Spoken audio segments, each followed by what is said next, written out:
अशाच साध्या सोप्या रेसिपी बघायला जर तुम्हाला आवडत असतील तर चॅनलला माझ्या सबस्क्राईब करा.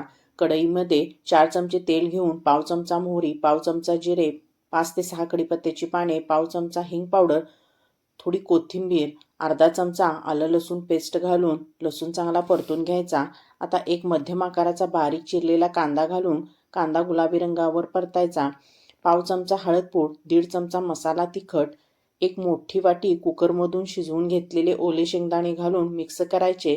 चवीपुरते मीठ, अर्धा चमचा गरम मसाला घालून मिसळून घ्यायचं. आता यामध्ये थोडंसं पाणी घालून व्यवस्थित मिक्स करून यावर झाकण ठेवून भाजी मिडियम फ्लेमवर 2 ते 3 मिनिटे शिजवून घ्यायची. एकदम मस्त भाजी झाली आहे. वरून भरपूर कोथिंबीर घालून मिक्स करायचे. आता गॅस बंद करायचा. पुन्हा यावर झाकण ठेवून 10 मिनिटांनी भाजी सर्व्ह करायची. अतिशय पौष्टिक पटकन होणारी ही भाजी आहे. नक्की करून खा.